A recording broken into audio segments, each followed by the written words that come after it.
नमस्कार दोस्तों, मैं हूं राजेंद्र। आपका स्वागत है राजेंद्र स्पीक्स में।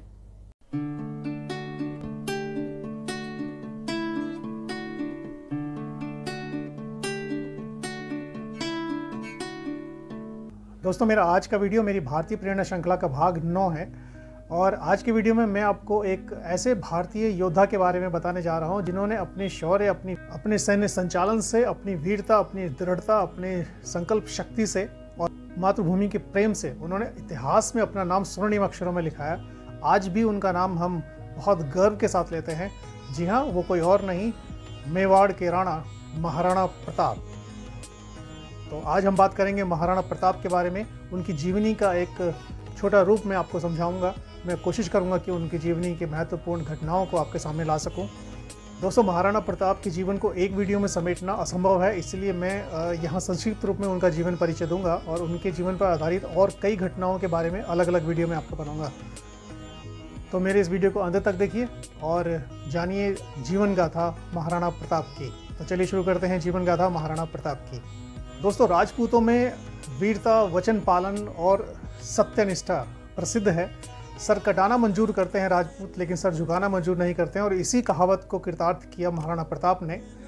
तो दोस्तों, महाराणा प्रताप का जन्म हुआ 9 मई सन 1540 को कुंभलगढ़ किले में, जो कि मेवाड़ की राजधानी था उस समय। भारत में मुगलों का शासन था। दोस्तों, महाराणा प्रताप महाराणा सांगा के पोते थे। महाराणा उदय सिंह के बड़े पुत्र थे, सबसे बड़े पुत्र थे। महाराणा उदय सिंह के 25 पुत्र थे, उनमें से महाराणा प्रताप सबसे बड़े थे। उनका बचपन का नाम प्रताप था। बाद में वो, जब एक प्रथा थी राजपूतों में कि जब भी कोई राजकुमार राजा बनता था तो उसके नाम के आगे राणा लगता था, जैसे राणा सांगा, राणा उदय सिंह।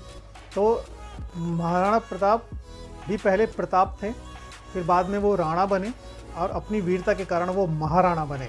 तो इसीलिए उनका नाम आज महाराणा प्रताप है। तो चलिए आगे चलते हैं। महाराणा प्रताप का जन्म हुआ 9 मई 1540 को कुंभलगढ़ किले में, जो कि उस समय मेवाड़ की राजधानी था। महाराजा उदय सिंह और महाराणा उदय सिंह के घर में उनका जन्म हुआ। उनकी माता का नाम था रानी जीवंताबाई, जिनको जयवंताबाई भी कहते हैं। दोस्तों, बचपन से ही महाराणा प्रताप बहुत प्रतापी, साहसी और बहुत बुद्धिमता थे। उनके शरीर में बहुत ताकत थी बचपन से ही। अपने दोस्तों के साथ बचपन में वो साहसी खेल खेला करते थे, युद्ध कलाओं का अभ्यास करते थे। अपने दोस्तों के साथ सैन्य संचालन करना, उनके साथ तलवारबाजी करना और उनके साथ युद्ध क्षेत्र बना के वहाँ दुश्मनों से लोहा लेना। बचपन से ही वो सुनते आ रहे थे कि हमारे देश पर मुगलों का कब्जा हो चुका है। उनकी कहानियाँ, उनके अत्याचारों की कहानियाँ वो बचपन से ही सुन रहे थे। तो उनके नसों में, उनके खून में भी वो उबाल था कि मुझे अपनी मातृभूमि के लिए कुछ करना है।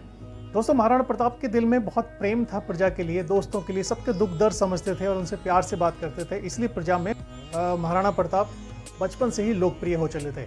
लोग प्रताप को अपने भावी राजा के रूप में देखते थे, क्योंकि वो महाराणा उदय सिंह के ज्येष्ठ पुत्र थे और बहुत ही बहादुर, साहसी और वीरता से लड़ने वाले पुत्र थे। तो उनको लगता था कि अगले राजा यही होने चाहिए। तो प्रजा की नज़र में वो पहले ही राजा बन चुके थे। दोस्तों, 1567 की बात है, जब अकबर ने चारों तरफ से महाराणा उदय सिंह को घेर लिया। चित्तौड़ को उसने घेर लिया था और उसने साजिश के तहत चित्तौड़ पर कब्जा करने के लिए अपनी सेनाओं को वहां भेज दिया था। और उसके बाद उनकी सेना ने, अकबर की सेना ने चित्तौड़ को चारों ओर से घेर लिया था। लगभग 6 महीने की घेराबंदी चली थी और उसके बाद जब उपाय नहीं बचा और किले के अंदर जो एकमात्र पानी का स्रोत कुआं था, जिसमें कि षड्यंत्र करके उसमें जहरीले सांप डाल के उस पानी को जहरीला बना दिया गया था, जिसके चलते दोस्तों महाराणा उदय सिंह को कुंभलगढ़, जो कि चित्तौड़ था, उसको छोड़ने का फैसला लेना पड़ा। इस फैसले से महाराणा प्रताप बिल्कुल राजी नहीं थे। वो चाहते थे कि हम लड़ें, लेकिन उनको महाराणा उदय सिंह ने समझाया कि ये वक्त लड़ने का नहीं है, जोश का नहीं है, यहाँ से निकलिए और बाद में हम इस लड़ाई को कंटिन्यू करेंगे, हम इसको जारी रखेंगे। तो सब लोग वहाँ से निकल गए, कुछ लोग रहे और बाद में वो लड़ते लड़ते वीर गति को प्राप्त हुए। तो 1567 में कुंभलगढ़ से निकलकर महाराणा उदय सिंह और महाराणा प्रताप और उनके बाकी सारा परिवार और बहुत सारे उनके सरदार कुंभलगढ़ किले से बाहर निकल गए। तो कुछ समय के लिए ये लोग जंगलों में रहे। अनेक परेशानियों का सामना करना पड़ा, क्योंकि कुंभलगढ़ हाथ से जा चुका था, राजधानी था चित्तौड़ की। लेकिन चित्तौड़ की राजधानी वहीं होती है जहाँ चित्तौड़ के महाराणा होते हैं। तो जब महाराणा उदय सिंह जहाँ थे, वहीं चित्तौड़गढ़ की राजधानी थी। दोस्तों अगले 5 साल में महाराणा उदय सिंह ने और महाराणा प्रताप ने मिलकर एक छोटे से नगर का निर्माण किया जिसका नाम आज उदयपुर है। ये राजस्थान का एक बहुत ही खूबसूरत शहर है, झीलों का शहर उदयपुर। इसको महाराणा उदय सिंह ने अपनी राजधानी बनाया और कुछ समय बाद ही लगभग 1572 में महाराणा उदय सिंह की मृत्यु हो गई। लेकिन मृत्यु से पहले उन्होंने, क्योंकि युवराज वो पहले ही घोषित कर चुके थे महाराणा प्रताप को, लेकिन उनकी छोटी रानी धीर भाई, जिसको महाराणा उदय सिंह बहुत प्रेम करते थे, वो अपने पुत्र जगमाल को मेवाड़ का भावी राजा बनाना चाहती थी। और उन्होंने अंतिम समय अपने प्रभाव का इस्तेमाल करते हुए महाराणा उदय सिंह से ये वचन ले लिया कि मेवाड़ का अगला राणा जगमाल ही होगा। तो जाते जाते महाराणा उदय सिंह ने जगमाल को राजा घोषित कर दिया और जगमाल मेवाड़ का राजा बना, लेकिन सिर्फ कुछ समय के लिए। दोस्तों महाराणा प्रताप के 2 और भाई शक्ति सिंह और सागर सिंह, ये दोनों भी महाराणा प्रताप से जलते थे और वो भी महाराणा बनने का ख्वाब देखते थे कि महाराणा उदय सिंह के बाद हम राजा बनेंगे मेवाड़ के, लेकिन उनका ये सपना पूरा नहीं हुआ। दोस्तों शक्ति सिंह इस गुस्से में मेवाड़ से छोड़ के चले गए कि वो राजा नहीं बन सकते हैं, क्योंकि जगमाल राजा बन चुका था। और उसके बाद उन्होंने मेवाड़ छोड़ दिया और वो जाके अकबर से मिल गए। तो शक्ति सिंह अकबर से मिल गए और अकबर ने उनको कुछ जागीरें दी। अकबर जानता था कि ये महाराणा प्रताप के भाई हैं, तो इनको संभालना बहुत ज़रूरी है, ये युद्ध में काम आ सकते हैं। तो इस तरह से शक्ति सिंह ने अकबर का दामन थामा। क्योंकि उदय सिंह के परिवार में, राणा उदय सिंह के परिवार में अंतर्कलह चल रही थी राजा बनने के लिए। तो सागर सिंह, शक्ति सिंह, जगमाल और महाराणा प्रताप चार लोग थे जो कि महाराजा बनने के ख्वाब देख रहे थे। महाराणा प्रताप क्योंकि जानते थे कि वो सबसे बड़े पुत्र हैं और आमतौर पर सबसे बड़ा पुत्र ही अगला राजा बनता है, लेकिन ये अंतिम फैसला पिता का होता है कि वो किसको, अपने कौन से पुत्र को राजा बनाएगा। तो दोस्तों मरते मरते राणा उदय सिंह ने जगमाल को राजा घोषित कर दिया। दोस्तों जब 1572 में महाराणा उदय सिंह की मृत्यु हो गई और जगमाल राजा बन गया, तो महाराणा प्रताप मेवाड़ से, यानी कि उदयपुर से चले गए, जंगलों में चले गए। तो जब वो जंगलों में चले गए सब कुछ छोड़ के, तो मेवाड़ का राज सिंहासन जगमाल के हाथ में था और जगमाल अकबर का चहेता बनना चाहता था। वो चाहता था कि अकबर मुझे सपोर्ट करे ताकि मैं अपना शासन पूरी अच्छे से चला सकूं। जगमाल में वीरता बिल्कुल नहीं थी, वो एकदम दब्बू किस्म का इंसान था, बहुत डरपोक और घटिया इंसान था। तो दोस्तों जब महाराणा प्रताप जंगलों में चले गए तो मेवाड़ के अन्य सूबेदारों ने जगमाल पर दबाव बनाया कि आप इस गद्दी को नहीं संभाल सकते हैं, आप अपने पूर्वजों की धरती को नहीं बचा सकते हैं मुगलों से, आप उसके गुलाम बन जाएंगे। ये सोचकर सारे सूबेदारों ने जगमाल को जबरदस्ती गद्दी से हटा दिया और जंगल में महाराणा प्रताप से प्रार्थना की कि आप आइए और आप मेवाड़ की गद्दी संभालिए, क्योंकि आप ही असली महाराणा हैं। तो उन सब की बात सुनकर महाराणा प्रताप ने अपनी स्वीकृति दी और महाराणा प्रताप उदयपुर आए, वहाँ उनका राज्याभिषेक हुआ। दोस्तों अकबर बार बार मेवाड़ को हथियाने के लिए अलग अलग तरह के षड्यंत्र रच रहा था। कभी कभी सेना भेजता था, कभी दूसरे राजाओं के थ्रू संधि प्रस्ताव भिजवाता था महाराणा प्रताप को कि आप मुगलों की अधीनता स्वीकार कर लीजिए। एक बार तो अकबर ने ये पत्र लिखा कि आप आधा हिंदुस्तान ले लीजिए और हम दोनों मिलकर पूरे हिंदुस्तान पर कब्जा करेंगे, पूरे हिंदुस्तान पर राज करेंगे। लेकिन महाराणा प्रताप ने उसकी बात कभी नहीं मानी। अपनी धरती को वो बेचना स्वीकार बिल्कुल नहीं कर सकते थे। उन्होंने अपनी ज़िंदगी में कभी अकबर के आगे सर नहीं झुकाया। दोस्तों राणा बनने के बाद महाराणा प्रताप ने अपनी जनता को वचन दिया कि जब तक मैं चित्तौड़ को मुगलों के शासन से मुक्त नहीं करा लूँगा तब तक मैं वापस नहीं लौटूंगा राजधानी। और ये कहकर वो जंगलों में चले गए अपने परिवार के साथ। उदयपुर पर एक बार फिर से मुगलों का शासन हो गया और महाराणा प्रताप जंगल में चले गए। हालांकि शासन मेवाड़ पर मुगलों का था, लेकिन मेवाड़ के राणा महाराणा प्रताप ही थे। उनके साथ उनके सूबेदार थे, उनके साथी थे, परिवार था और कुछ विश्वासपात्र लोग थे। महाराणा प्रताप ने जंगलों में रहकर बहुत मुश्किल दिन देखे। उन्होंने भीलों को इकट्ठा किया, भीलों को अपना सरदार बनाया।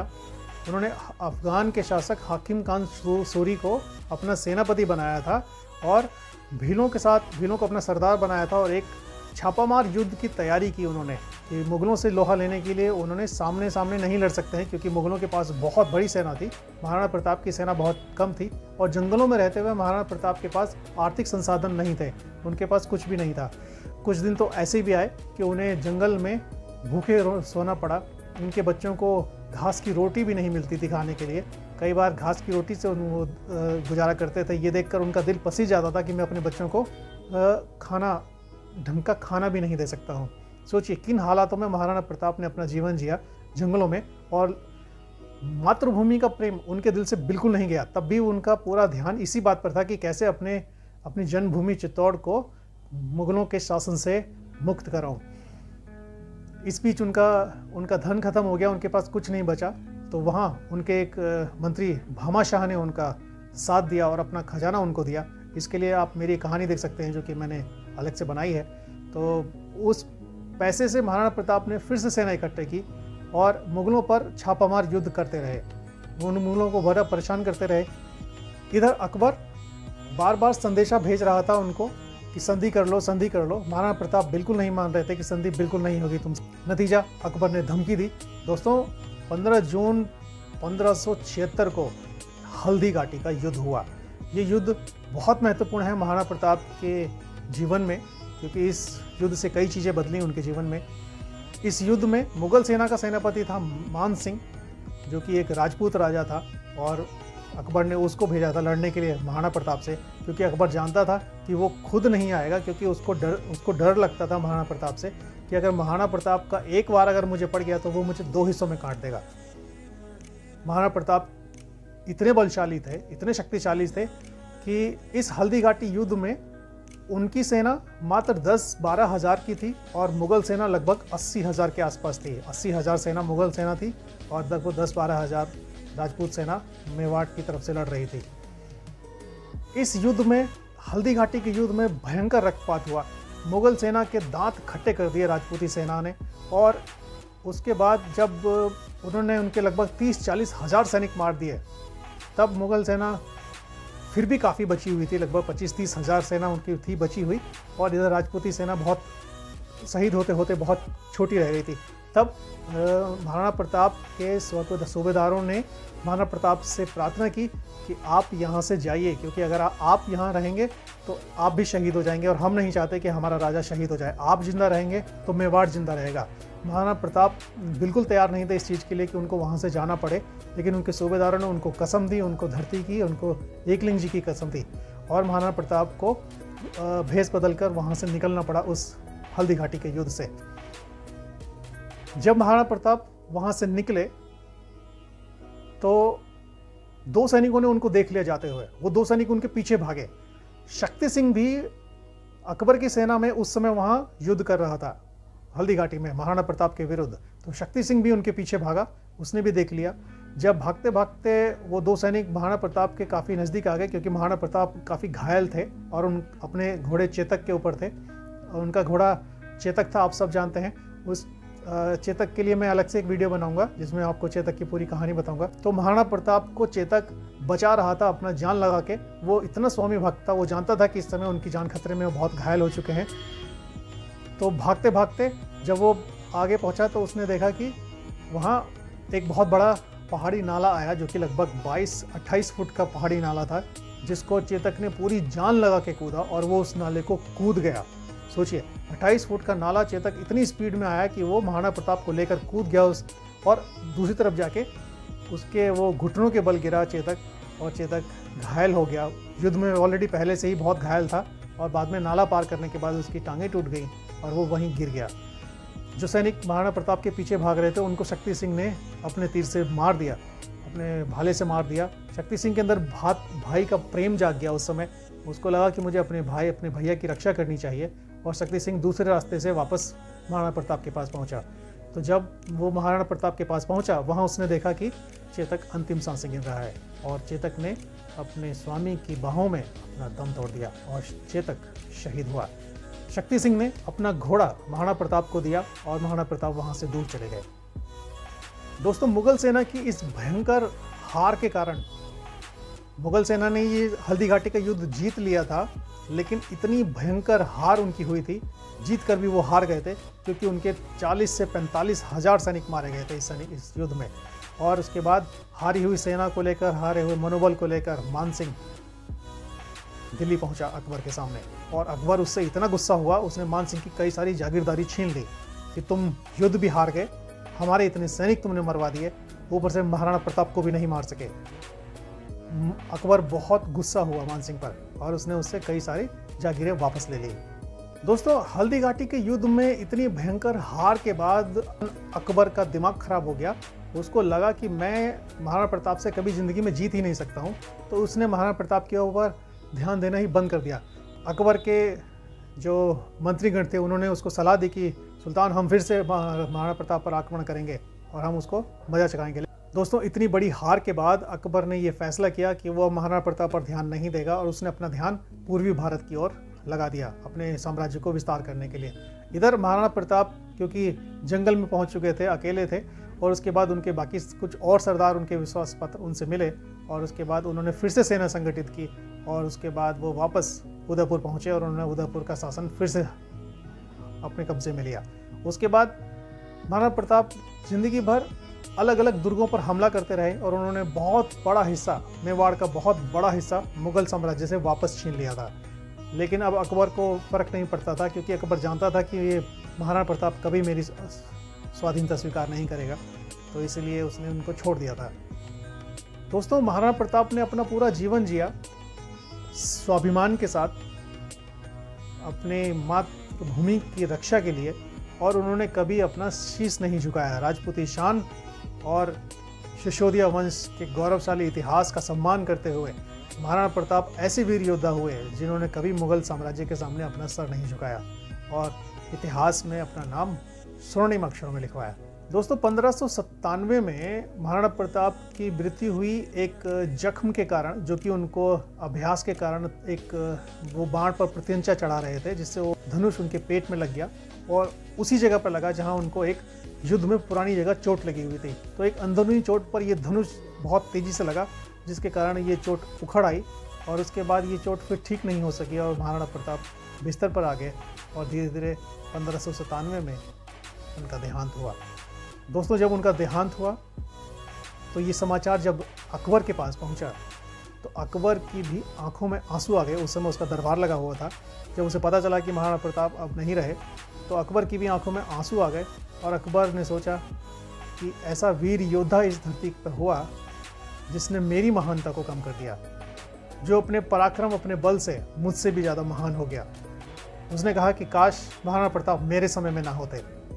तो दोस्तों, दुश्मन के सामने कभी शीश न झुकाने वाले महाराणा प्रताप इस धरती पर अपना नाम स्वर्णिम अक्षरों में इतिहास के पन्नों में छोड़ गए और अमर हो गए हमारी यादों में, हमारे इतिहास में, कि भारत भूमि का वो बेटा जिसने अपनी मातृभूमि के लिए कभी सर नहीं झुकाया और हमेशा जीवन भर लड़ता रहा। अदम्य साहस, शौर्य, वीरता और साहस की प्रेरणा थे महाराणा प्रताप। तो दोस्तों, ये था जीवन परिचय महाराणा प्रताप का, जो कि संक्षिप्त रूप में मैंने आपको बताया। अलग अलग वीडियो और बनाऊंगा इसमें अलग अलग घटनाओं के बारे में। तो दोस्तों, आज मैं ये वीडियो खत्म करूंगा। मेरा ये वीडियो आपको कैसा लगा मुझे जरूर बताइए। मेरे वीडियो को लाइक कीजिए, शेयर कीजिए और मेरे चैनल को सब्सक्राइब कीजिए। अगली वीडियो में फिर आपसे मिलूंगा। तब तक के लिए नमस्कार।